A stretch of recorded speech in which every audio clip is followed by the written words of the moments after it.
ఆరోగ్యాభిలాషులందరికీ నా హృదయపూర్వక నమస్కారములు.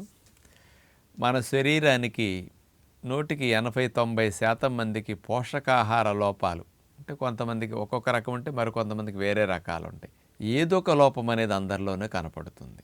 పోషక లోపాన్ని నివారించుకోవటానికి సప్లిమెంట్లు, ట్యాబ్లెట్లు తీసుకోవటం అనేది మంచి అలవాటు కాదు. ఎమర్జెన్సీకి వాడుకోవాలి. కానీ నిదానంగా మన ఆహారపు అలవాట్లను మార్చుకోగలిగితే, న్యాచురల్గా ఫుడ్ ద్వారా పోషకాలు వెళితే అది ఆరోగ్యానికి చాలా మంచిది.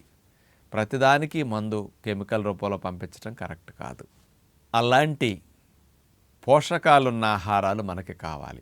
3 నెంబర్ 1 పోషకాలున్న ఆహారాలని మీకు ఇప్పుడు ముఖ్యంగా చెప్పబోతున్నాను. మన శరీరానికండి 6 పోషకాలు కావాలి.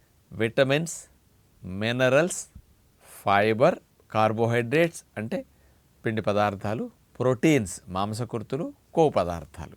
ఇలాంటి 6 పోషకాలను సమృద్ధిగా అందించే బెస్ట్ ఫుడ్స్ నెంబర్ 1, 2, 3 ఏ ఆహారాలు? ర్యాంక్ వైజ్ చూస్తే నెంబర్ 1 ఏది, నెంబర్ 2 ఏది, నెంబర్ 3 ఈ 3 పోషకాలు బాగుంటాయి. కానీ ర్యాంకింగ్ వైజ్ ఏది నెంబర్ 1 అంటే మొలకలెత్తిన విత్తనాలు. ఇది వజ్రంతో పోల్చవచ్చు. కానీ మొలకలెత్తిన విత్తనాలు వజ్రం ఎందుకయిందంటే అవి కూడా బంగారం లాంటివి. నెంబర్ 1 కానీ మొలకొచ్చేసరికి అది వజ్రంగా మారిపోతుంది. అంత వాల్యూ పెరిగిపోతుంది అనమాట. అలాగే మైక్రో గ్రీన్స్ కూడా మొక్కకి చిన్నగా ఉన్నప్పుడు బంగారమే, మొక్క పొడవయ్యేసరికి వజ్రం అయిపోతుంది. అందుకని మొలకలు వచ్చిన విత్తనాలు, మైక్రో గ్రీన్స్ ఇట్లాంటివన్నీ వజ్ర సమానం. అంటే బాదం, జీడిపప్పులు, పిస్తా పప్పులు ఇవన్నీ బంగార సమానమే, వజ్రంగా వాటి విలువ ఉండదు. కానీ స్ప్రౌట్స్, మైక్రో గ్రీన్స్ వజ్ర సమానమని ఎందుకు అని చెప్పొచ్చు అంటే, మనం ఎప్పుడైతే గింజల్ని నానపెట్టేస్తామో ఈ నానపెట్టిన గింజలో ఉండే బీజం డివిజన్ అవ్వటం స్టార్ట్ అవుతుంది.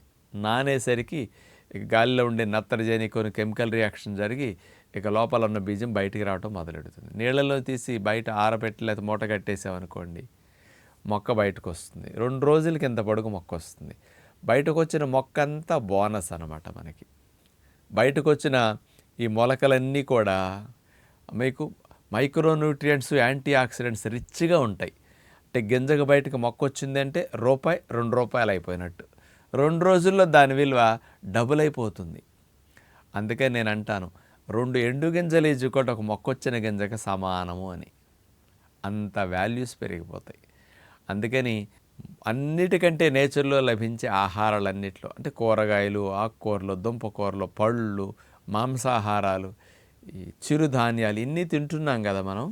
వీటన్నిటికంటే ఎక్కువ పోషకాలు, ఎక్కువ బలాన్ని ఇచ్చే, ఎక్కువ ప్రోటీన్ ఇచ్చే ఏకైక ఆహారం విత్తనాలే.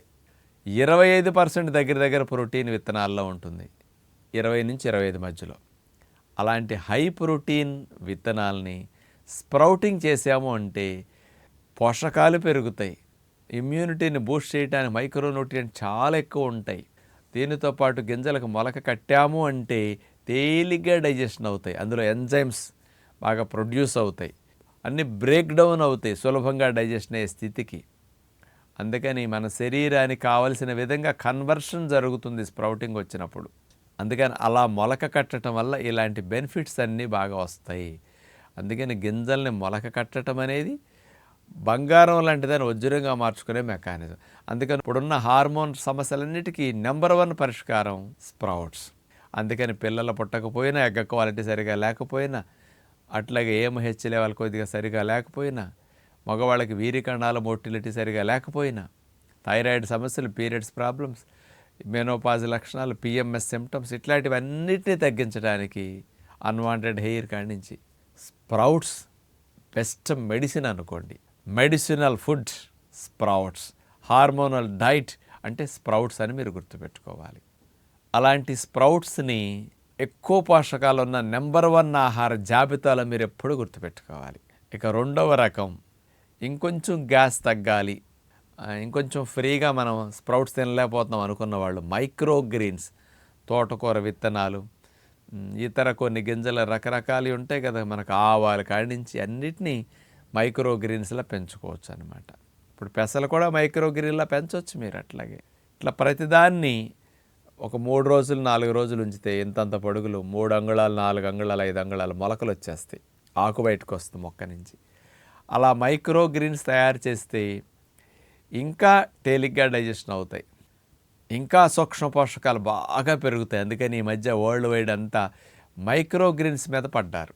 ఆరోగ్యం కావాలంటే మైక్రో గ్రీన్స్ పెంచుకోవాలని అందరిళ్లలో మైక్రో గ్రీన్స్ని ఇట్లా పెంచుకుని కట్ చేసుకుని చక్కగా సాలడ్స్ లాగా కొద్దిగా ఫ్రూట్ ముక్కల్లో కానీ స్ప్రౌట్స్లో కానీ ఆ మైక్రో గ్రీన్స్ ఇట్లా చల్లుకుని కనుక తినేయగలిగితే బాగుంటుంది. దాని మీద కావాలంటే కొద్దిగా మిరియాల పొడి, కొద్దిగా జీలకర్ర ధనియాల పొడి ఇట్లాంటివి కొంచెం చల్లుకుని నిమ్మరసం పిండుకోండి. కావాలంటే కొంచెం తాటి బెల్ల పొడి ఇట్లా చల్లుకోండి. వాటి టేస్ట్ ఇబ్బంది లేకుండా మీకు మంచిగా వెళ్ళిపోతుంది అనమాట. అందుకని బెస్ట్ సొల్యూషన్ మైక్రో గ్రీన్స్. అందుకని ఇది వజ్ర సమానం అని గుర్తుపెట్టుకోండి. కానీ ఆ గింజలుగా ఉన్నప్పుడు బంగారమే, కానీ మొలక వచ్చింది, మొలక మరి పొడవుగా వచ్చింది కాబట్టి వజ్ర సమానము.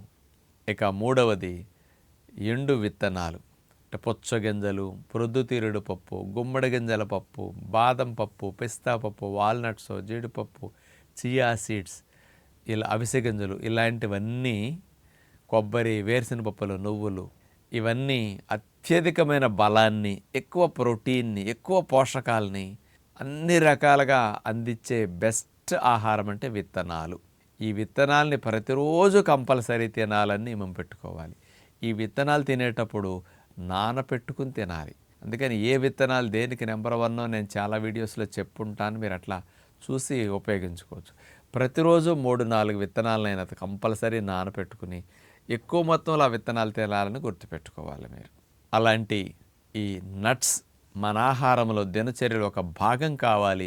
ప్రతిరోజు 25-30% మన ఆహారంలో విత్తనాల లోపలికి వెళ్ళాలి ఇట్లాంటివి. అందుకని వీటి వల్ల మీకు అసలు అన్ని సమస్యలు, బలం అంటే తిరుగులేంది. మేకా కోడి కంటే మరి 6 times బలం ఎక్కువ ఈ విత్తనాలని, 5 times 6 times. కాబట్టి ఈ పోషకాల కోసం మనం ఆలోచిస్తున్నాం కాబట్టి మంచి పోషకాలు ఉన్న నెంబర్ 1 ఆహారాలు ఈ 3 అని గుర్తుపెట్టుకుని అందరం ఇలాంటి వాటిని తింటూ పిల్లలకు పెడదామని విజ్ఞప్తి చేస్తూ నమస్కారం.